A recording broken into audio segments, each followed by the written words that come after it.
Well, good afternoon, ladies and gentlemen. And John, thank you very much for that introduction.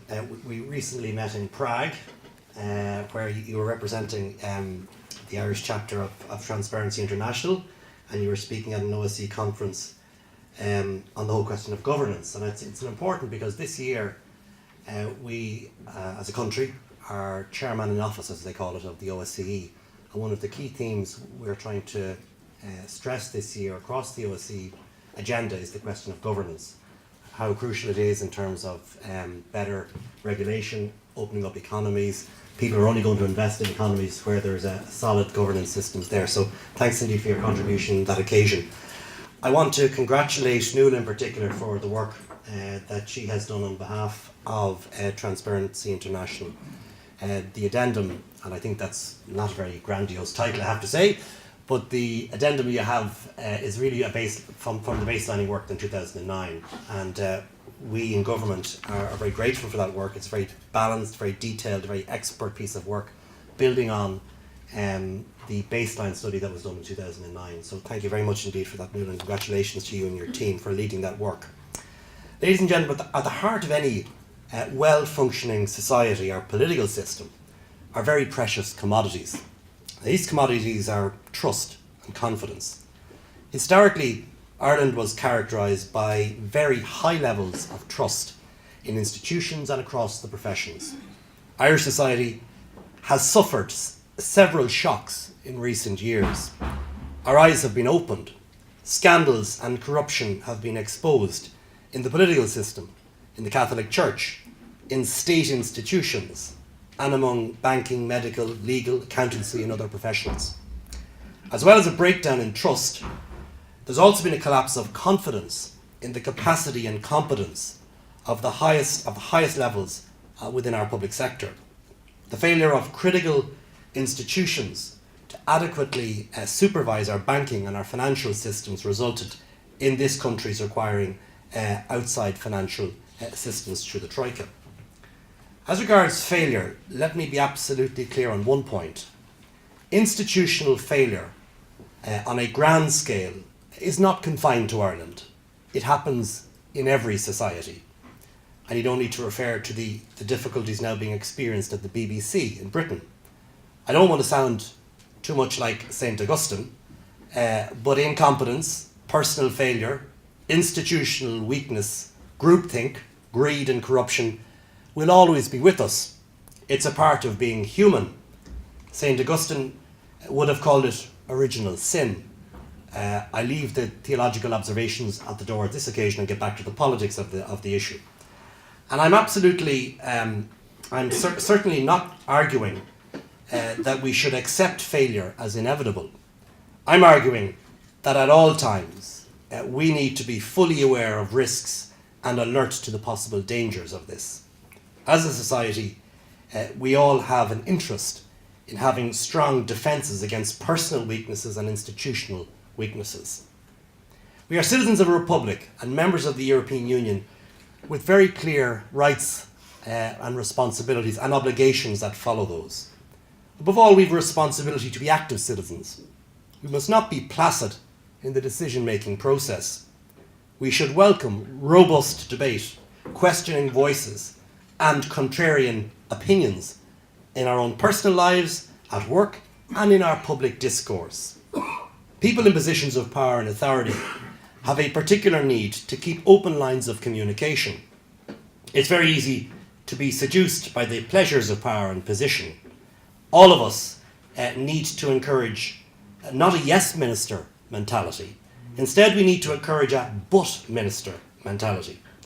Indeed, it could be argued that the word but is one of the most important words in the English language and one of the most important concepts in preventing mistakes and failure. And as regards public institutions, I believe that the best prophylactic against corruption, incompetence and failure is the strong sunlight of public scrutiny. A conventional, secretive approach to decision-making increases the risk of bad outcomes. Making decisions in an open, transparent way makes for better decision-making and better informed citizens. Personally, I believe the strong defence we need as a society is a healthy questioning attitude as regards professional and expert advice. The whole of the developed world was lured in recent decades by leading economists and financial experts in believing that they were alchemists, that they had defeated the cycle of boom and bust, that the property prices would go in one direction only, that the free market was a god that had all the answers to the problems that exist. We now know to our cost that faith-based economics does not deliver us to the promised land. Economics is not a science like the physical sciences. Human beings and human societies are by their very nature unpredictable. Managing an economy is more akin to conducting an orchestra than conducting a scientific experiment. When engaging with experts, a degree of skepticism should always be to the fore. Now, the publication of the Transparency International report could not be more timely in providing us with the opportunity to review the progress in rebuilding some of the critical elements in underpinning the effective functioning of our modern parliamentary democracy. We are, all of us, living with the economic, the financial and the social consequences of a system of public governance that proved entirely inadequate in dealing with all of the challenges that we faced. There can be little doubt that reform is frequently difficult and change can often seem threatening. But now is the time for radical reform of all our institutions. A crisis like this should not be wasted in respect of doing things differently and demanding a new standard of accountability. On the basis that reputation is everything, especially so in a small open trading economy that lives or dies based on its ability to attract investment, it's crucially important that all aspects of our national reputation be established again. Now, there are very significant challenges documented in the report, as you would have seen.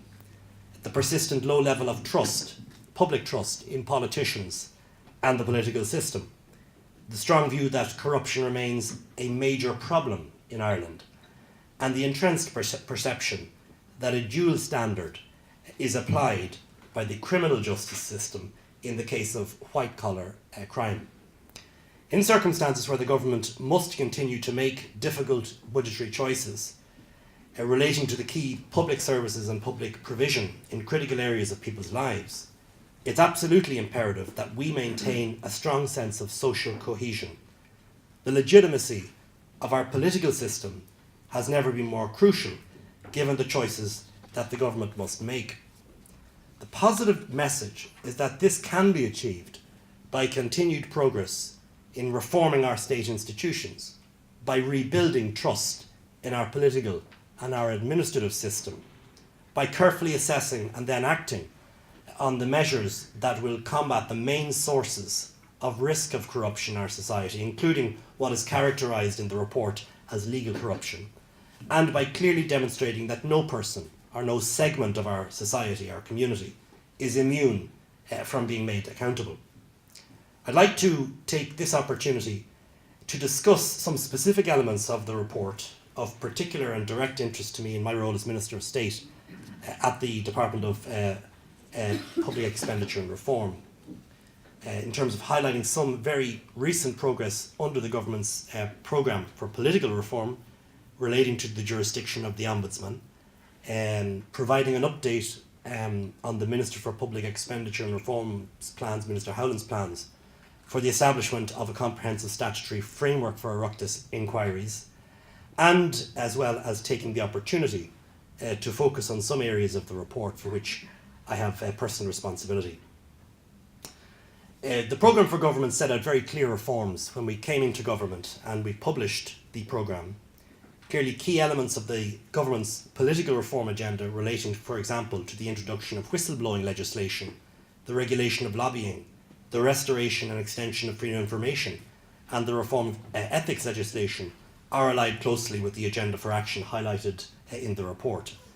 And can I reassure people, if that's the right word, that there is absolutely no foot dragging on the part of the government in respect of two crucial pieces of legislation that will be enacted during the lifetime of this Oireachtas. on the question of whistleblowing legislation, of which many people in this room would be aware has been an issue of concern for a very long period of time. The government in February set out very clear proposals in this regard. We then sent those proposals to the relevant Dáil committee. In July of this year, we received a report back from the committee, and Minister Howlin, as the minister responsible for the legislation, is very confident that the full bill will be published early in 2013. We also welcome the very constructive comments that were made by Transparency International as part of that process. And one of the new things that we have done in government, which I think is important to stress, is that when government proposes legislation now, as a rule it would be more sensible that that legislation would be scrutinised at pre-second level, pre-second stage rather, by the relevant committee, and that the committee would take hearings and soundings from experts in the area and from interested public groups. I think that's an important benchmark so that a lot of the issues can be resolved pre-second stage before the legislation is published in a comprehensive way in draft stage. So we're absolutely committed to the whistleblowing legislation, and that will happen. In respect of the registration of lobbyists, you're aware also of a programme for government commitment there, and we intend to publish legislation sometime next year in that area. We've already published a very substantial document in July. There was a full seminar where international experts in the area of legislation of lobbyists were brought to Ireland for a very thorough discussion there, and we're now considering the outcome of that seminar, and the proposals will go to the committee. So if there is any view that we are in any way foot dragging our way on these two issues, I want to reassure this audience and Transparency International that that is not the case, and we remain absolutely committed to the legislation in both cases being enacted. Indeed, as recently as last Tuesday evening, the Ombudsman Amendment Bill was passed by the Dáil, securing the most significant extension in the Ombudsman's remit since the office was first established over 30 years ago. And the government welcomed the fact that the extension of the Ombudsman remit to 140 public bodies was welcomed by the Ombudsman herself earlier today. So it's an example of the progress, the incremental progress we're making, but of course we accept much more needs to be done, and we're determined to achieve that. The Transparency International report reviews the rebalancing of the relationship between the houses of the Oireachtas and the executive, and refers to the public uncertainty and unease surrounding the wording of the proposed referendum held just over a year ago on the houses of the Oireachtas, whether they could hold inquiries or not. The establishment of a fully effective system of Oireachtas inquiries would play a major role in addressing current accountability gaps and also in strengthening the role of the houses of the Oireachtas vis-à-vis the executive. The Minister for Public Expenditure and Reform has therefore prioritised the development of a detailed legal framework for Oireachtas inquiries, consistent with the strict constitutional parameters laid down by the Supreme Court in the Abbey Lara case. And the Minister expects to submit these proposals shortly for the statutory framework to government so that the legislation could be approved. I want to be very honest about this. This was not our finest hour, this referendum, just about a year ago. Not enough time went into it. And I think it was a necessary wake-up call in government that if you are trying to amend the Constitution in whatever form, it is crucial that a lead-up period of time and a thorough public debate occurs. I have to say I'm fully committed to changing the law in this area. I think it's absolutely a dire situation, quite bluntly, that the Oireachtas does not have within its remit the ability to make significant inquiries and findings of fact. And I think also it hampers the task of the Oireachtas in holding the executive to account. I have been 15 years in politics, a year and a half in government, and I have great sympathy, I have to say, with opposition, because we live in one of the most centralised societies in Western Europe in terms of parliamentary accountability.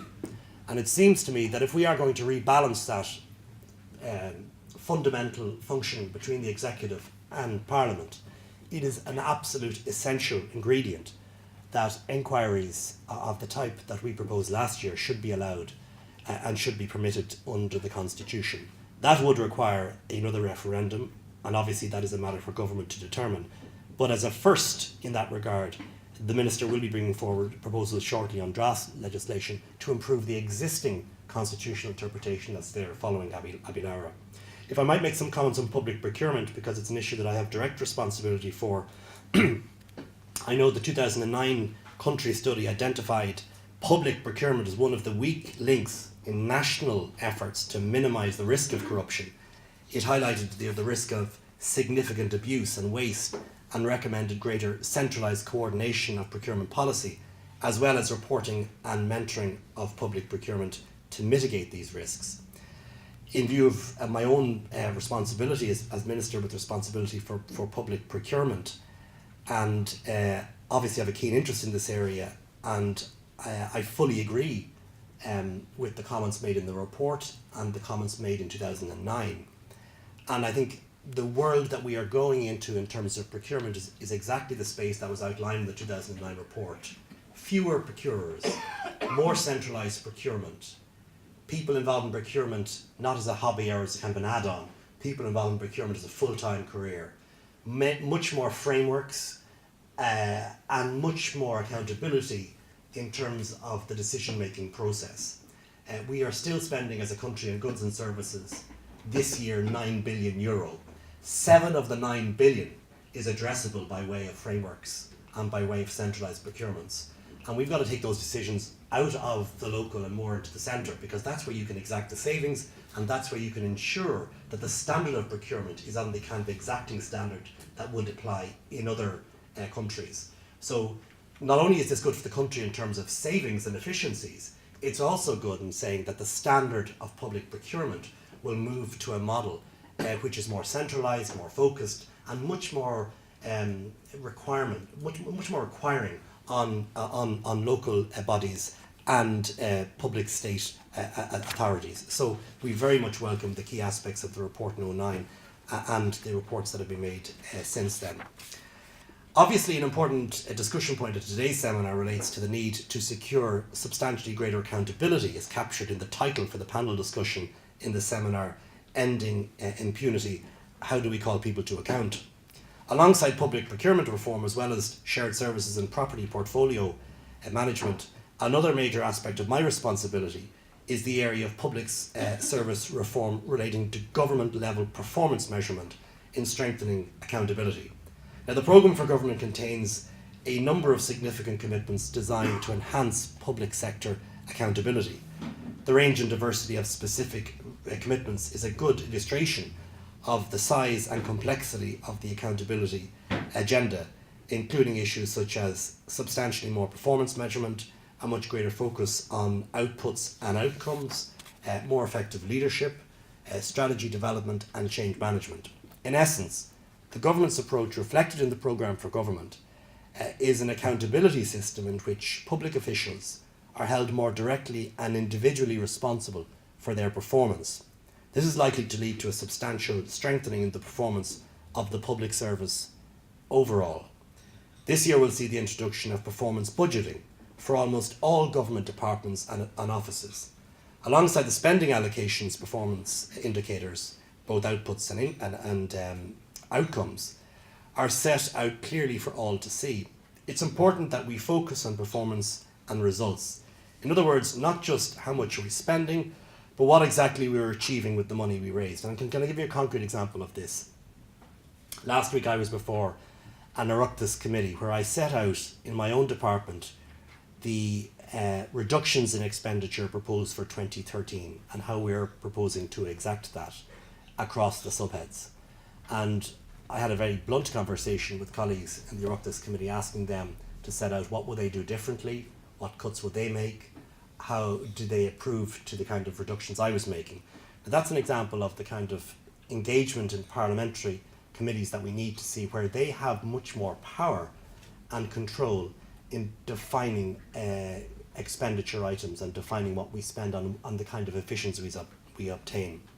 I'll shortly also publish a new website called Ireland Stat, And this site will allow for a far richer and deeper level of information to be presented than is possible in printed form. Now, it's going out in a pilot scheme first, involving 4 departments. That pilot will come to an end this year, and then we will roll out all of the information on Ireland Stat as a new website next year. And that really puts out into the public domain all of the information that we have in terms of seeing how our system performs against other systems and the key indications that are there. During 2007, the danger signs for Ireland were flashing orange. Politicians and others in positions of authority remained in denial. In 2008, Ireland suffered a massive heart attack, and by the end of 2010, it was put into intensive care. And let no one be in any doubt regarding the present situation. Ireland's hand is still very much in the dog's mouth. Carefully, this government is bringing the country to a safer place, and I'm confident about the future. I believe that hard work, persistence and determination will return this government and the country to a sustainable path of economic growth. But there's no going back. We must learn from some of the hard lessons from our failures and the failures of institutional organisations in this country. We must, as a society and community, take stock of the range of issues highlighted in the report to refine and deepen further our understanding of the reforms which are essential to restoring Ireland's international reputation. We must build a new system of public governance with strong, enduring and informed and is informed by the strong ethical values that underpin it. And this must underpin effective and robust checks and balances, which will be a break against corrosive decision making that unfortunately was a feature of the past. Can I conclude on the following point? We're living in a time of very rapid change. The change is impacting on societies and political systems across the world. The principles of evolution also teach us that societies which adapt and respond to change are societies which survive and prosper. Withdrawing into some kind of perpetual tír na nóg is no longer an option. Through our own efforts, we have the capacity to bend the arc of history in Ireland's favour. We should never be afraid to take up the challenge that the future always presents to each generation.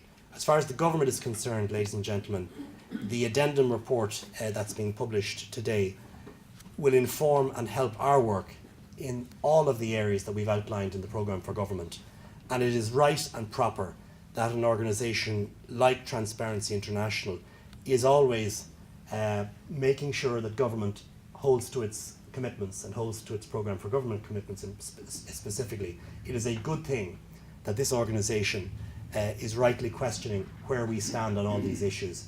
And insofar as we need that very questioning attitude, one things we've learned from all of the reports done on the financial crisis in this country is the dreadful outcome of groupthink.